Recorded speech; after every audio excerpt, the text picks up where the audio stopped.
Әнә шулай зурлап каршала мәктәп үз укучысы Ринат Харисны. Дөрес, ул укыганда бинасы да башка, мәктәп исеме дә Луначарский хөрмәтенә аталган була. Хәзер исеме үзгәрсә дә җисеме шул ук. Туган җир җылысын бирүче, үсмер еллар истәлеген саклаучы, еллар дәвамында үзенә чакырып, олылап каршы алучы изге йорт. Ул көнне мәктәп ишегалды кайткан кунаклар белән тулды.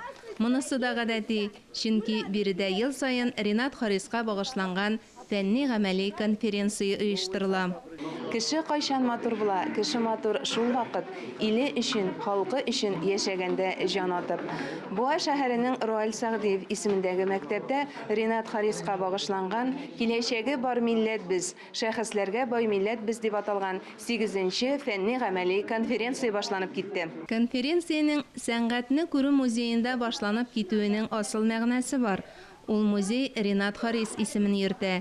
Аңа әлеге мәктәптә эшләгән мөгаллимә, шагыйрә, язучы Гөлнур Айзат нигез салган. Биредә нинди генә шәхесләр булмаган, хәтта Мостай Кәрим дә кайткан. Нәкъ аның алдында Ринат Харис якташларым өчен үз исемемдәге премияне булдырачакмын дип вәгъдә итә һәм әлбәттә сүзендә тора. Ел буе әзерләнеп көтәбез ди мәктәп укучылары. Biz күптән әзерләндек бу конференцияга. Үземнең укытучым белән без әзерләдек проект. Ни генә кичкенә генә булса да әзерләп куйдык. Мин мәсәлән Ринат Харисның иҗатында татарлар бердәмлеге турында сөйләргә теләячәкмен. Ничек ул руслар һәм чуашлар белән бергә тату яшәгән, бергә тату укыганнары турында сөйләмәкче булам инде. Сәламләү чыгышыннан соң рәссам шагыйрь үз музеена картиналарын бүләк итте. Мәктәп директоры Светлана Победимская укучылары ирешкән уңышларны сөйләгәннән соң экология юнәлешендәге тәҗрибәләре белән уртаклашты. Ай буе мәктәп балалары Ринат Хариска атап газета, махсус календар әзерләп бастырган. Якташ шагыйрьнең иҗатын өйрәнгәннәр һәм бик теләп күпләр рәсем бәйгесендә катнашкан.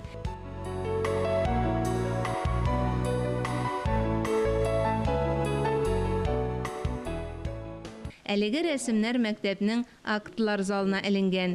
Фәнни-гамәли конференциянең тантаналы ачу өлеше нәкъ шунда үткәрелде. Буа муниципаль районы башлыгы исеменнән башкарма комитет җитәкчесе урынбасары Наталья Македонская чыгыш ясады һәм котлаунамә тапшырды. Тиздән Ринат Харисның 80 яшьлек юбилее.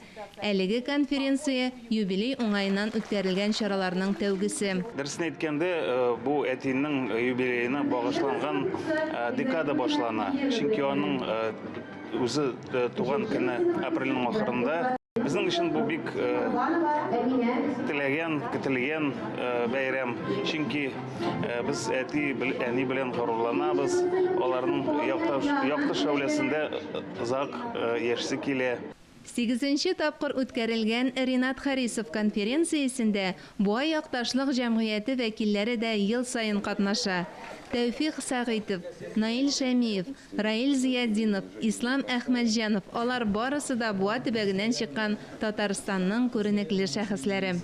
Ринат Максимовичның иҗатын мин олы иҗат дияр идем. Менә бүгенге көндә шушы 60лап поэма, şiirler, opera, musical, türlü жанрда, жеңіл жанрлар түгел бит, ауыр жанрларда чыгыш ясый безнең якташыбыз. Сыкланды читтиреп, әйме. Сәхнә түренә чыгып сүз алучыларның һәрберсенә Ринат Харис 3 телдә басылган яңа китабын бүләк итте. Ринат Харис һәр вакыт юлда, һәр яңа шигыре белән туган җиренә, халкына якыная, аларның сихәтен, җан җылысын, олылыгын иҗатында тулырак чагылдыра бара дип язган иде тәнкыйтьче Тәлгать Галиуллин Казан утлары журналында. Конференция кунагы буларак Хәләл җефете Фәүзия белән беренче кайтулары. Шулай ук шигъри остазларын Казан утлары баш мөхәррире Рөстәм Галиуллин, шагыйрь Рифат Сәләх та котлады. Язның җылы сулышыннан җанына паклык ала. Ринат Харисның шигырь поэмаларын күп тапкыр радиодан яңгыраткан Фуат Галимуллин да конференциянең шәрәфле кунагы. Ринат Харисны күп яктан, бар яктан да беләмдер кебек, ләкин кешене әйбәтрәк белү өчен аның туган җиренә килеп кара дип әйтәләр.